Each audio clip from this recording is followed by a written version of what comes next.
tó ọlọ́run Elédùmarè ọba gbogbo ọba jíkẹ́ ọba Afẹ́nifẹ́re ọba àjùwàpè agbẹnimọ́dẹ́yìn afúnimáṣẹ̀rẹ̀gùn ọba alẹ́kọ̀ọ́lá ní ìlẹ́yẹ ọ̀gbọ̀gbà tí gbára àdúgbò abọ́pọ̀pọ̀ tí fi yọmọ ẹ̀ náà fìn Elédùmarè bá rẹ̀ wọ ọlọ́run ọba abẹ́ọ́ni mọ́ṣálá jẹ́ kílẹ̀ Yorùbá mọ́ṣálá jẹ́ arójútùú sílẹ̀ Yorùbá lágbára lọ́wọ́ lọ́ọ̀bá ìbẹ̀yìn àgbàgbà obìnrin ẹ̀yìn akáṣọ lérí mọ́dẹ̀rù obìnrin bambam tán yanyan ìbá yín o ẹ jẹ́ kílẹ̀ Yorùbá ká gba ìdáhùndé tiwa náà ní kíákíá kó mọ̀ pẹ́ láàlú ògiri kó dọwọ́ rẹ o òfẹ́ bàtàkù jó bambam má jẹ́ kílẹ̀ Yorùbá ó dàrú má jẹ́ ayé tèmi bàbá àṣà náà ó dàrú ayé àwọn olólùfẹ́ mi tí wọ́n ń ṣèrànlọ́wọ́ fún mi lórí ìkànnì yìí tí wọ́n bá mi tẹ̀ jáde tán bá mi tẹ̀ láìkì tí wọ́n ń kọ́mẹ́ǹtì lábẹ́ comment section wọ́n ti káyé tí wọ́n náà dàrú o abẹ́ ọ ni ilẹ̀ ọ̀gẹ́rẹ́ afọ́kọ́yẹ́rẹ́ lápò òkà tó dá lápò orí bẹ́ẹ̀ kò lójú bá ilẹ̀ ó lànà ilẹ̀ wọ́n jà ṣe ọ̀tẹ̀ wọ́n jà tójú ilẹ̀ mọ́lẹ̀ wọ́n jà kẹ́gun ayé ogun alẹ́sẹ̀ wọ́n jà jì sọ́fẹ̀ àwọn àgbàlagbà aṣọ ọ̀ka ènìyàn wọ́n jà bá wọn tẹ̀ ẹni tá a ṣẹ̀tà bẹ́ẹ̀ tí ò ní gbà ó dọwọ́ rẹ Elédùmarè wọ́n jà bá rọ ẹni bẹ́ẹ̀ tó papọ̀ tá a bá ti bá rọ ẹni bẹ́ẹ̀ tó Olúwa yà wá yà wọ́n.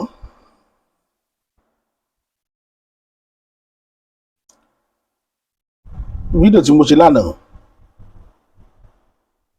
mo sọ̀rọ̀ ń bẹ̀ mo dẹ̀ rí pé ọ̀pọ̀lọpọ̀ Yorùbá yẹn yé wọn inú mi dùn pé Yorùbá yẹn yé ọ̀pọ̀lọpọ̀ Yorùbá yẹn yé ọ̀pọ̀lọpọ̀ àwọn tí mò ń bá wí wọn mọ ara wọn aláìwọn mọ ara wọn Yorùbá téèyàn bá ń tayò ọpọlọ lèèyàn fi ta ẹ ti tà kínní ẹ ti rí bó ti ní owó rí ìkejì ẹ fọpọlọ tá o kàmpé tèmi nù ẹ fọpọlọ tá àwa tá a rìnrìn àjò àkọ́kọ́ la dó yìí níwájú yín lónìí báwọn èèyàn ṣe pè wá ń gba àkọ́kọ́ náà nìyẹn tá a bá wa sọ̀rọ̀ tá a gbọ́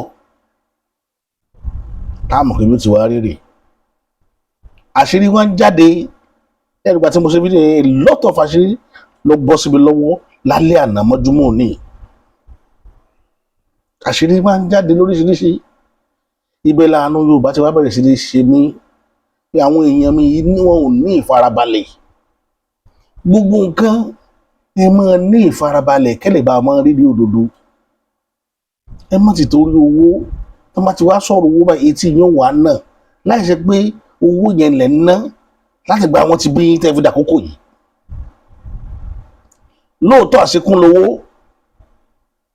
ṣùgbọ́n àwọn owó kan bẹ owó dọ̀tí ni tó bá ti wá débẹ̀ ìbò kojú máa pààyàn bí ọ̀rọ̀ bí orin ifá kan ni táwọn bàbá máa ń kọ láti jọjọ́ wọn á ní bójú bá pọ́n ni wọ́n ní ẹjẹ́ àpòrọ́ ṣùgbọ́n ká má ṣèké nítorí ọjọ́ àti sùn wa èké ni pé kéèyàn orí pé kíní yìí tá a fẹ́ ṣe yìí yóò lẹ́yìn ká wá tọrọ bọ́ ọjọ́ àti sùn ní àtúbọ̀tán ní mọ̀ ń bí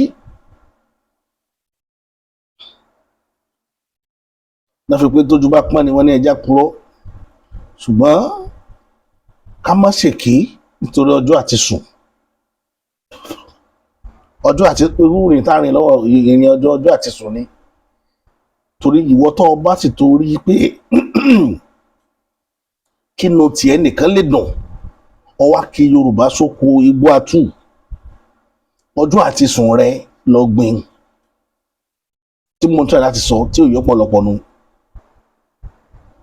ẹ jẹ́ sọ kínní kan fún ilé ni màá kọ́kọ́ fi fídíò kan hàn yín àwọn ọmọ Boko Haram tí wọ́n lọ yin bọ́ǹbù lánàá ní gbòòrò Borno ọmọ kékeré ni tẹ́ bá dé bọ́ sí ń béèrè question lọ́wọ́ ẹ̀ tí ń fi kọ́rẹ́jì sọ̀rọ̀ akíkanjú ní fi sọ̀rọ̀ ọlọ́run mọ orógùn tí wọ́n lò fáwọn ọmọ yẹn ọmọ 15 years ẹ̀yin náà ti ẹ̀ gbọ́rọ̀ lẹ́nu ẹ̀.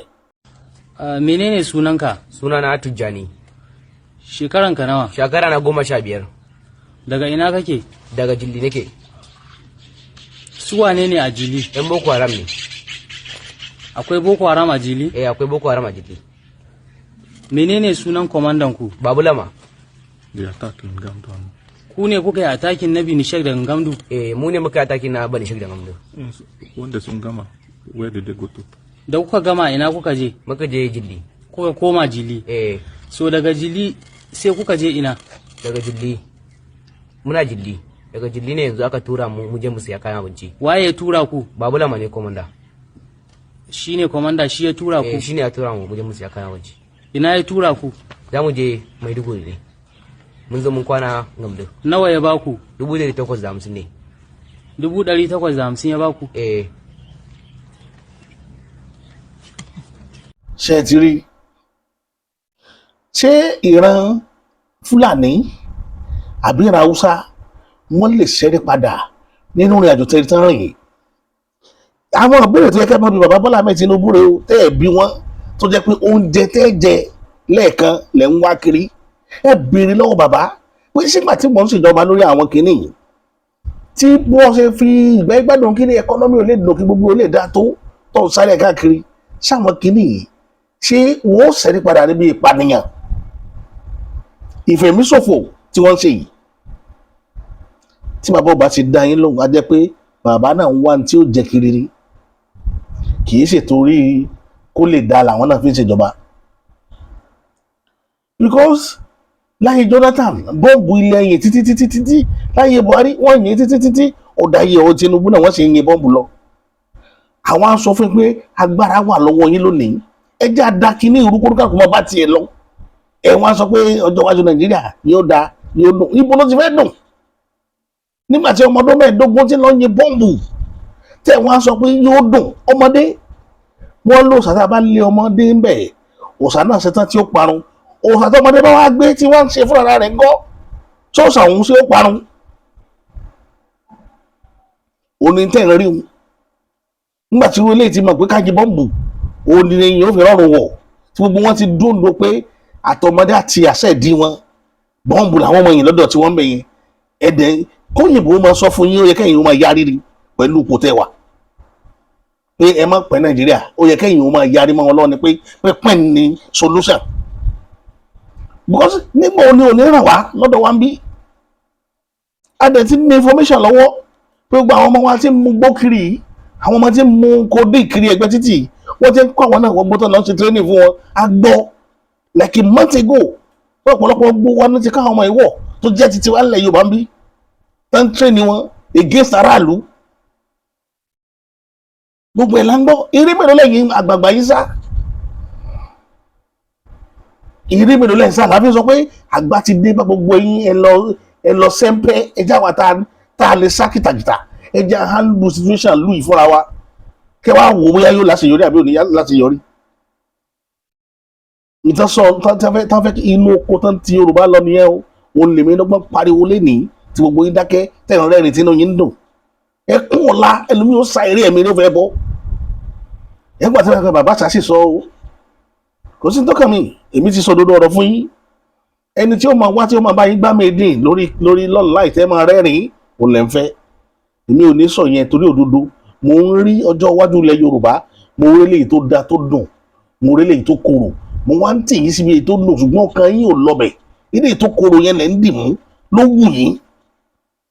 Ìjọba tí àwọn Bọ́lá Ahmed Tinubu fẹ́ ṣe 2027 ìjọba àkorò fún orílẹ̀-èdè ilẹ̀ Yorùbá ni. Ìkorò ni mo rí ní pẹ̀lú ẹ̀. Ẹ lọ bèrè lọ́wọ́ gbogbo àwọn tó mọ̀ tó jẹ́ ọ̀jọ̀gbọ́n nílẹ̀ Yorùbá. Ẹ lọ dífásí lẹ́nu ìwé ẹ̀ ìkorò ní ọjọ́ iwájú rẹ̀. Kò sí tí ń jẹ́ ìgbádùn. Nítorí ẹrẹ́ nítorí Nàìjíríà ṣe rí ni ẹ ti rí torí Nàìjíríà ṣe èyí ti gbọ́ rí. Bí ṣe wàhálà tó ti ń support àwọn Haúsá tó ṣé wọ́n wá yẹ́yìn bọ́ǹbù síra wọn. Ẹni tí ń sọ ní ọ̀kìnrin àpé Boko Haram ní aṣọ ọ̀rọ̀kì lọ́wọ́ ṣẹ́ni náà wá parọ́. Ṣé Boko Haram ní aṣọ ọ̀rọ̀kì ẹ ti rí ilé jáde kò lára yín? Bàbá Bọ́lá Ahmed Tinubu olódó ọ̀rọ̀ lèmi ó máa sọ ní gbogbo ìgbà. Tó bá wù yín ni ẹ fi mí ṣe. Ṣùgbọ́n lọ́wọ́ máa rí i pé mo sọ. Ìyẹn lọ bẹ́yẹn. Ẹnìkan ó mú fọ́nrán kan jáde tí mo fẹ́ fi hàn yín sí níbi tí Shehu Sani ti sọ̀rọ̀ ọkùnrin pupa àkàbáyé ọmọ Kaduna State ó sọ̀rọ̀ inú mi dùn ní June 12 last year ọ̀rọ̀ yẹn àwọn èèyàn gbé bọ̀ wá lọ tún ọ̀rọ̀ yẹn wò mo wá rí i pé ọ̀rọ̀ máa pọ̀ nù kí ní ìrù tó bá bàbá Bọ́lá Ahmed Tinubu tó bá wọn sọ fídíò yìí ò ní gùn ṣókí lọ́bẹ̀ ogi ni mo fẹ́ ṣe fídíò yìí Shehu Sani bá bẹ̀rẹ̀ ọ̀rọ̀ ẹ̀yin náà gbọ́ ọ̀rọ̀ yẹn.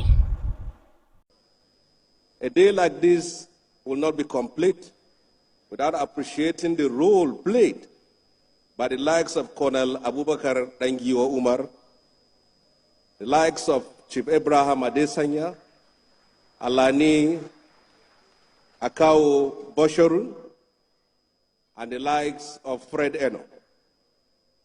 Mr. President, even though the governor of Kaduna State removed me from the seat, I will always remember that he was one of those who stood for us when we were in prison. He was among those who kept the torch of freedom alive while many of us languished in the cell. Mr. President, I would like to draw your attention to this fact and this truth. The national anthem cannot unite a nation. A national pledge cannot unite a nation. A constitution cannot unite a nation. A nation is united by the ideals of freedom. A nation is united by equity and by justice.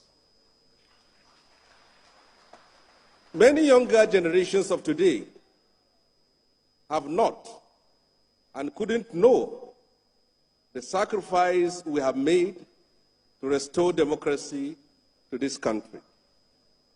It is important that we bring to attention to those who were not here in those days of the struggle. This democracy was not a gift given to us by the military.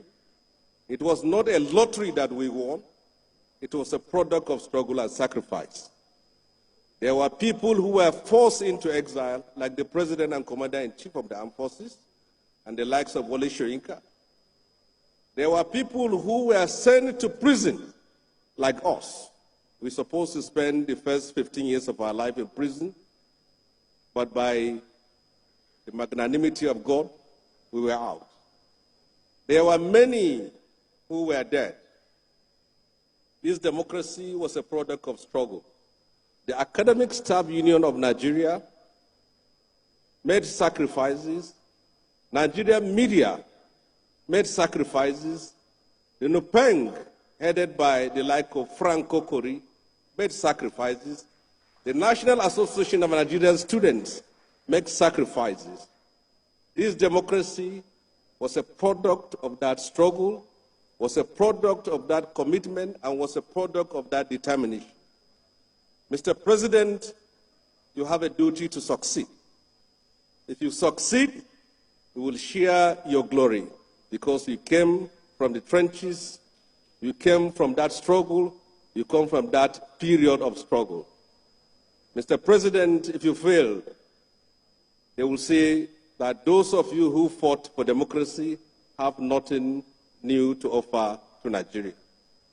We will pray for you, and we believe that the reforms which you have taken, there is no doubt about it, you too have recognized the untold hardship and the suffering it has inflicted on millions of people. But we are expecting that at the end of the day, it will bear fruit, and people will rejoice and say that the sacrifices that they have made, the consequences of that reforms, was something that was worth all this trouble. Mr. President, thank you for the honor and the privilege, and do something about the Nigerian prisons, because they were the ones who hosted us in those days and in those dark days of the struggle. And on the last call, Mr. President, there are some people who are still in detention as a result of the NSAS protest. They were young people who were protesting for justice, for freedom, and for democracy. Any young protester in Nigeria today learn from you because you were the father of protest in Nigeria. Do something about it. Give them the freedom. You taught us, you funded us to stand up and fight. So they are your children and your grandchildren.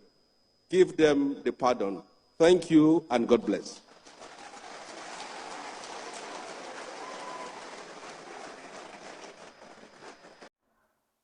ṣe ara wọn key point tó sọ key point tí mo fẹ́ kẹ́ wò ń bẹ̀ nìyẹn tó fi bá bàbá Bọ́lá Ahmed Tinubu sọ̀rọ̀ pé tá a máa ń sọ̀rọ̀ protest ní Nàìjíríà father of protest ní bàbá Bọ́lá Ahmed Tinubu èmi fúnra mi ti sọ láìmọ̀ ìgbà fún wọn pé tá a bá ṣe protest ní Nàìjíríà fún kankan kó lè yí padà tí iye òbọ̀ ò bá lọ́wọ́ sí kì í lójútùú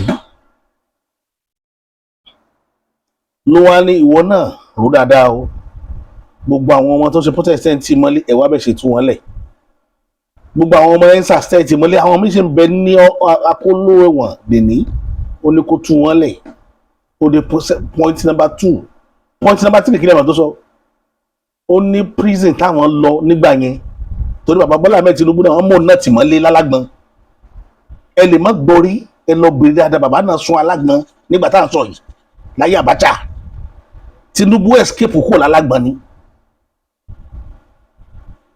nígbà tí ìyálọ́jà lọ tó lọ bá Abacha pé wọ́n jára wọn sí òòrùn ni wọ́n fi Tinubu lẹ̀ tipátipá ibẹ̀ ló ti ó ń délé báyìí ó dírẹ̀sì gbogbo obìnrin kúrò Nàìjíríà ni kó tó tí olóyè Sunday Igboho gbà lọ lòun náà gbà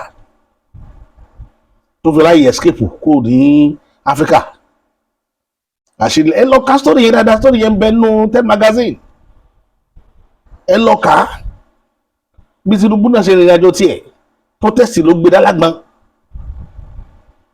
ìwọ tó ṣe protest lórí democracy táwọn ọmọ nǹkan náà wá ń ṣe nítorí democracy lénìí tẹ́ ẹ̀ wá fẹ́ tí ẹnìkan wọn sọ pé wọ́n fẹ́ protest báyìí ẹ̀ wá bẹ́ ṣe handle ẹnìyẹn tẹ́ ẹ̀ ní jẹ́ kórìí ṣe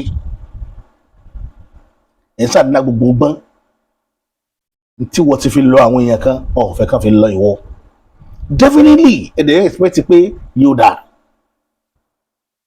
ọ̀bìlẹ̀ gbogbo policy tẹ́ gbé kalẹ̀ ló dáa ibẹ̀ ni mo ti mọ̀ pé ń parọ́ fún wa ni ẹnìkan ò ní wá kó sọ pé policy tó nìkan dání ló dáa ìfẹ́ pípààyàn ṣé òsèré tó mention pé ìjọba tí policy tẹ́ ń ṣe lọ́wọ́ yín fara ní àwọn èèyàn lọ́wọ́ ìtẹ̀yìn ò fẹ́ fi tí gbọ́ nìyẹn para ní àwọn èèyàn ẹ̀ ìfẹ́ gbọ́ kò sí bẹ́sẹ̀fẹ́sẹ̀ ẹ gbọ́dọ̀ lẹ́sẹ̀ sáràlú ara ní àwọn èèyàn tó bá jẹ́ para ò ní Yorùbá báyìí sí ni èmi ò dákẹ́ máa wòran ni ṣùgbọ́n Yorùbá àwa gangan ló níṣẹ́ ní gbogbo ọ̀nà tó wà lórílẹ̀‐èdè yìí àwọn Ìgbò manipulator làwọn wọ́n dẹ̀ mọ̀ tá a máa ń pe Ìgbò ní àwọn náà control economy irọ́ ni o irọ́ funfun kí ni Ìgbò fi ń control economy kí náà ń contribute wọ́n ń kó fake drug wọlé gbogbo oògùn táwọn èèyàn lò ti ń pa àwọn èèyàn dé ní àwọn náà ń kó wọlé ẹ lọ wo gbogbo nǹkan tí ó dá gbogbo fake product ní o wọ́n ra faluminium fi change copper wọ́n mọ̀ fi gbogbo nǹkan gbára wọn ibi tó yẹ kó ti sanwó ẹ̀kan ó sanwó ẹ̀ méjì àwọn náà ń ṣe yẹn ṣe economy náà ń control àmọ́ ń ba iye àwọn èèyàn jẹ́ wọ́n fi ń sọlá àwọn tẹ́ ń gbẹ́kẹ̀ lẹ́nu ọ̀rí òpònú Yorùbá mi náà yóò jáde àwọn Ìgbò wọn ń control economy wọn náà ń control ìran yẹn lọ́wọ́ ìran Yorùbá wọ́n ti jí síta látago 5 ẹ lọ́wọ́ gbogbo island gbogbo Èkó Ìdúmọ̀tà Òyìngbò ẹ lọ́wọ́ gbogbo káàkiri nílùú Èkó yìí ẹ wá lọ Ìbàdàn títí tó fi dóṣo gbogbo ẹ̀ wọ́n lọ́rin àwọn ìlú tó jẹ́ lẹ̀ Yorùbá ẹ lọ́wọ́ tí Yorùbá ń dánwò lórí àtijọ́ àti mu tí wọ́n ṣe ní fúgbà kan bọ̀ kan nú fún yín torí ẹ̀ mú ni Yorùbá yìí change mind tí wọ́n fẹ́ tajà yóò ṣe change mind Yorùbá tí ó dògbé kí fáànù yìí ó 10,000 mo fẹ́ tà ní ó fi rere tiẹ̀ Ìgbò ni ẹ lọ́mú 7,000 wọ́n ti wò pé tó bá òun nìkan lé tẹ́nìkan dá padà tí ò dá tó ti change battery rẹ̀ ní ó gbélé ọ lọ́wọ́ tọ́wọ́n lè lò fóṣù kan tí wọ́n ló fi mọ̀ sí pé fún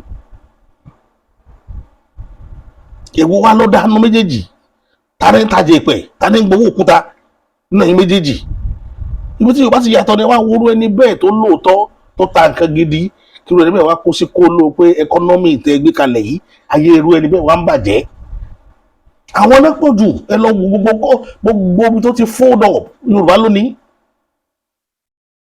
Ẹlòmíì ò rówó rajà sí ṣọ́ọ̀bù mọ́ nítorí ẹ̀yin pọ́lísì yín.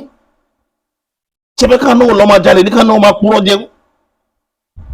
Torí ẹ̀ làwọn aṣẹ ń pariwo kó tó di pé Yorùbá náà ò dìdàkudà, kó tó di pé ẹ̀dùn arinlẹ̀ wọnú ayé ìran Yorùbá la ṣe ń sọ pé kí Yorùbá ó gba ìdáǹdè, ẹja gbàdáǹdè, ẹja wa náà kò lábẹ́ orí burúkú wọn. Àwa là ń compete, dábàá pé Nàìjíríà ń compete pẹ̀lú àwọn kan ní world, Yorùbá ní.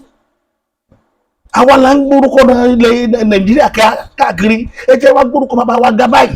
Ilé mi ṣe ń pariwo ká má ṣe ilé onílé mọ́, ilé onílé ní Nàìjíríà tá à ń ṣe tí ò lójútùú láti 1960. Báwo bàbá èèyàn ó ṣe máa dẹ igbó kan, igbó tí ò rẹ́ra pa ń bẹ̀, tẹ́wàá ní kọ́mọ rẹ̀ náà kọ́ntínú pé yóò dáa. Irú ìrìn àjò ayé burúkú wo ni? Àwọn àwọn olú advice yìí pé yóò dáa tí wọ́n ń tàn yín nítorí pé àwọn ọmọ tí wọ́n ń jẹun wọ́n yó. Mò ń sọ fún pé Bọ́lá Tinubu ń kéré empire àti ẹ̀ ni. Ṣéṣe yìí ń dààmú báwa ṣe ń dààmú ni. Ìyẹn gbé odidi ọ́fíìsì ìyá lọ́jà gbé lọ́mọ tó bínú lọ́wọ́. Ṣé irú ìgbésẹ̀ yìí táwa ń lìvù lòun ń lìvù ni? Ọmọ mélòó ní lọ sunkún bá pẹ̀lú owó skul?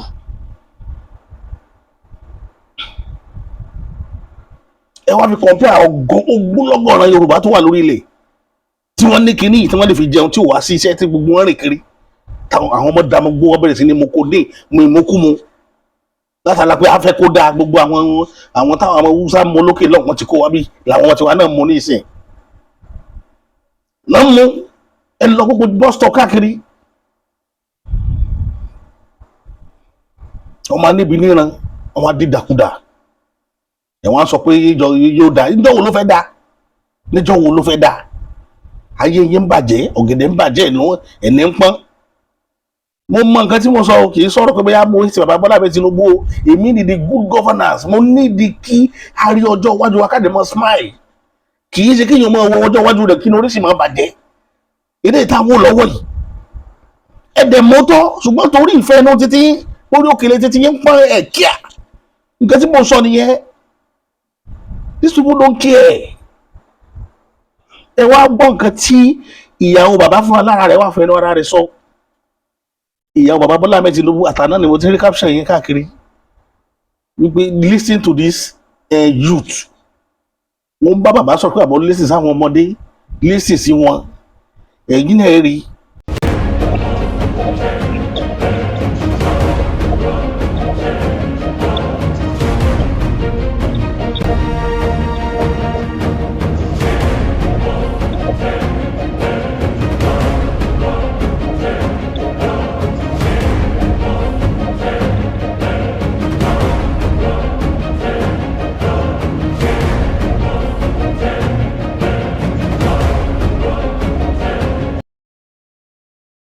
Kí ni ìyá yẹn rí tí mi sọ bẹ́ẹ̀? Kí ni ìyá yẹn rí? Ìyá yẹn náà wọ́n mọ̀ tí ń ṣẹlẹ̀. Ọlọ́mọ ṣe wá ládọ́rùn mọ́tọ́. Wọ́n mọ̀ tí ń ṣẹlẹ̀. Àwa la ṣàdúrà fún yín pé yóò dáa. Nígbà tó tóun dẹ̀ ti ní bó ti lóun rí yìí. Ẹ sẹ́ni padà tó náà lé. Àwọn dèdè ni kí wọ́n máa advice mi wọ́n sọ pé ẹ fílẹ̀ ẹjọ́ wọlé second term. Ó mọ bí ó ṣe ṣe, kí ló fẹ́ ṣe. Bọ́básanjọ́ ti tàn wá ń gbà tí ẹ nìyẹn. Mo rántí vividly ẹ jẹ́ sọ language tí bàbá Ọbásanjọ́ fún yín gbà yẹn. Nígbà tí bàbá Ọbásanjọ́ wọlé first time táwọn Bọ́lá Ìgè join yẹn àtẹsẹ̀mọ́ Afọlábí as minister. Tí bàbá Bọ́lá Ìgè bá wá s'Òṣogbo tí wọ́n bá wá address wa ní AD house tó wà l'Òṣogbo gbà yẹn. Àbọ̀ máa sọ fún wa pé ẹ fọkànbalẹ̀ àti bá sọ̀rọ̀, ẹ fọkànbalẹ̀ yóò dá mẹ́wàá wò pẹ̀lú àwọn aráabé. Torí àwọn náà lọ́tà lọ síwájú orílẹ̀-èdè yìí Fúlàní ni. Bọ́wọ́ lọ́ ṣe mọ̀tá rẹ̀ tó ọmọ sọ pé ó fẹ́ gé wọn. Irú ègé wo lọ fẹ́ gé ọ̀tá rẹ̀ tó mọ̀ pé òun ẹ̀mí rẹ̀ ló ń fẹ́ gbà? Ègé wo lọ fẹ́ gé? Ìwọ tó ní preparation ọ̀ọ́dẹ́ bàtà ọ̀fìjà ọ̀ọ́ládà àwọn ní àdá àti bọ́ná gòkè lójoojúmọ́ àti kùmọ̀. Ọ̀wá ń dòdò pọ̀ fẹ́ gé. Yóò kàn gé orí ẹ̀dá lọ́jọ́ kan. Bí kí Tinubu kú ní í ṣe wọ́n. Bàbá Bọ́lá Ìgè wa máa sọ fún agbádá lọ pé àwọn pé Matthew sí kọ̀rọ̀kọ̀rọ̀ àwọn sọ fún pé àwọn tó ti ń tẹ̀lé ọ gẹlẹ́mọ̀gẹlẹ́mọ̀ rẹ́pọ̀ o ṣọ́ra pẹ̀lú ẹ o. Wọ́n ní bàbá Ọbásanjọ́ sọ pé Bọ́lá Ìgè wẹ̀yìn mi ibi tí Mustapha ti fi iron jó wọn ni yóò fi hàn ọ̀rẹ́ ojú iron gbọ́dọ̀ ní ṣe wá ní ronú irú ẹgbọ́ àdéhùndàdìdì kí ni ìrònú tí bàbá Ọbásanjọ́ wá rò ẹ̀mí Bọ́lá Ìgè bọ́ sínú gọ́ọ̀mẹ̀ntì yẹn ẹsẹ̀ máa Fọlábí gbé nǹkan jẹ àwọn méjèèjì kú ẹni tó pa Bọ́lá Ìgè dọ̀la bàbá Ọbásanjọ́ expose ẹ̀ tó fi kó gọ́ọ̀mẹ̀ntì lẹ́yìn fìmọ̀ pé empire àwọn ni wọ́n dọ́gbọ́n build gbogbo àwọn tí ń lead Yorùbá ó lè ọ̀kánjúà ni wọ́n nǹkan tí mò ń sọ nìyẹn ó lè ògbúkú ó lè bàbá ẹ̀ bá fi gbogbo ilẹ̀ Yorùbá ìkówó fún wọn wọ́n tún máa wá ilé tí wọ́n tún jí kó lára aráàlú tí wọ́n fi máa dá tẹ́yìn yòókù ọmọ wọn láwọ̀ sókún pé ẹnìkan láyé ọdẹ ti gba ìtẹ́ máa ké tẹ́ máa diwọ́ mọ́rí ìtafẹ́ kó máa ṣẹlẹ̀ nu.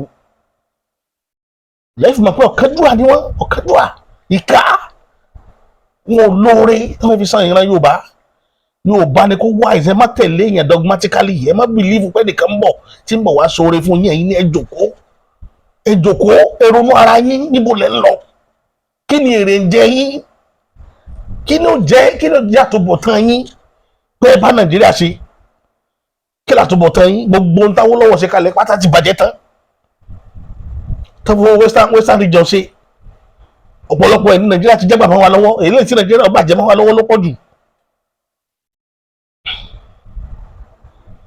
kí ló àtúbọ̀tán yín òní ẹ máa sáré àlọ́ba àníjòyè tí ń jà fún wa àní àwọn yóò ti kọ̀ọ̀kan náà tí wọ́n rí òdodo ọ̀pọ̀lọpọ̀ wọn tó bá ti rówó báyìí everybody wọ́n yí padà ní ó bẹ̀rẹ̀ sí sọ́dọ̀ dandan àárín yìí náà ìlú náà fún yín sálẹ̀ sanwó ọjọ́ iwájú yín ni tí ó ká àwọn ọmọ yín lẹ́nu òpó ẹ̀kọ́ fún yín 10 million nígbà bá dẹ̀ fi ra mọ́tò kan lówó bàtán àánú yín ṣe mí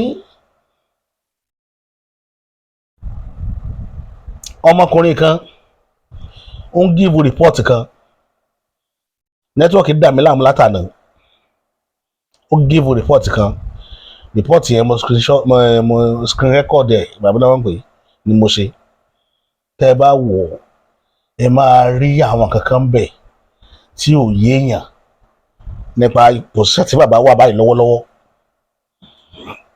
tẹ́ ẹ bá lọ wò ẹ rí wọ́n ń sọ kó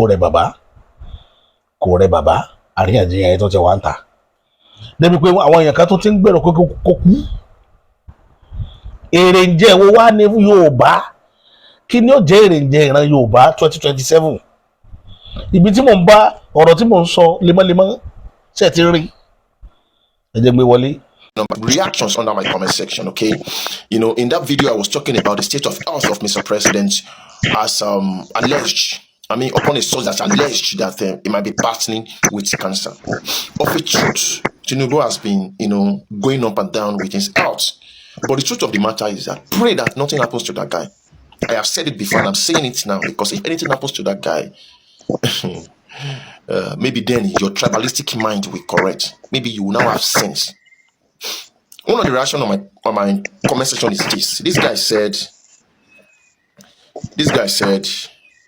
I didn't believe a day will come that I will pray for Tinubu not to die. What a life. Probably he might have been praying against him then when he saw the video I posted and he discovered that it will be more disastrous if anything happens to Tinubu. He had a change of heart.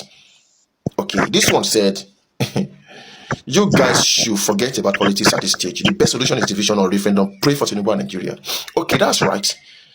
Look, let's set the record straight. Okay, Tinubu is not a jihadist.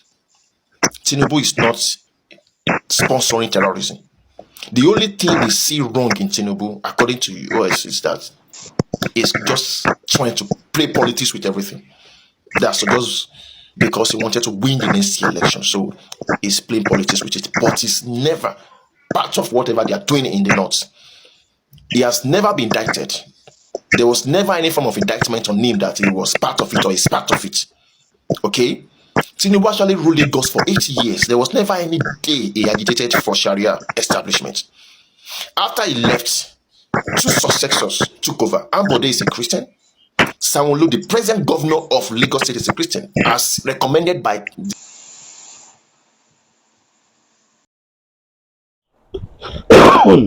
Kí lèrè ń jẹ Yorùbá mo bẹ̀ yín ni kí lèrè ń jẹ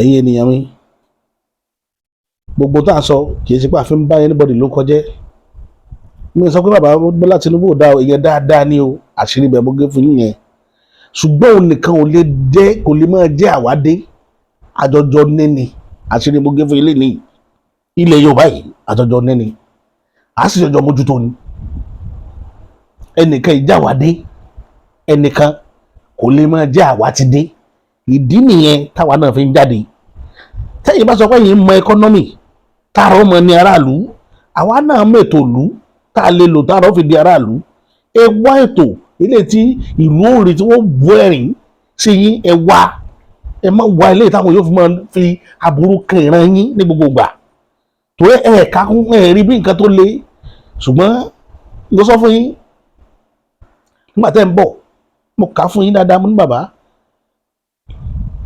ibi tẹ́ ń lọ yìí ilé ewu ni Babangida ń lọ bẹ̀ ìyàwó rẹ̀ ti kú mọ́ lọ́wọ́ onìkan ló kù lé ní canvas ní wọ́ kiri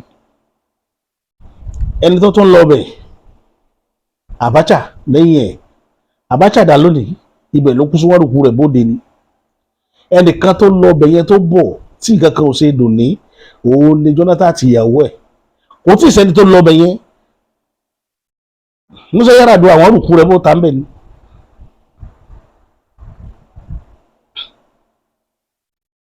Bàbá Buhari ti kú báyìí ó lọ ó dé kò ìpéjọ mélòó kan ó ti kú ó ti bá tiẹ̀ lọ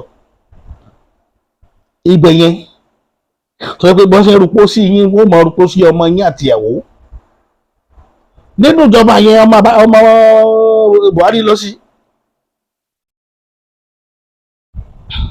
torí ẹ̀ la fi ń wọ̀nù yín gbogbo gbà kì í ṣe ilé ìdùnnú kì í ṣe ilé ayọ̀ ilé tí yẹn bá débẹ̀ tó ọba ti lóòótọ́ pẹ̀lú aráàlú gbogbo aburú tó bá fi kàn ó ṣẹ́ mọ́ ọ lára ni òun ni Jonathan fi bọ́n bẹ̀ Jonathan nìkan ló bọ́n bẹ̀ ìyàwó ẹ̀ ń bẹ lórí ilẹ̀ lẹ́ni Jonathan náà ń bẹ àwọn ọmọ rẹ̀ àlàáfíà ara náà wà ta ló dọ́ ọmọ Jonathan mọ̀ nígbà tí Jonathan wà gọ́ọ̀mẹ̀ntì kò fọmọ hàn dánwò kò fọmọ hàn ká máa sọ ìtẹ́kọ̀ gbogbo ẹbí yín lọ́bẹ̀ tí wọ́n ń ta yín lọ́fà èpè lójoojúmọ́ ẹ wàá bẹ̀rù èmi tí àwa ní sọ ju àìlọ lórí ìkànnì ilé mi títí tá a fi máa kọ̀ tó ètò mi wá lórí ìkànnì yìí èmi tí yín tòótọ́ Bàbá Àṣà.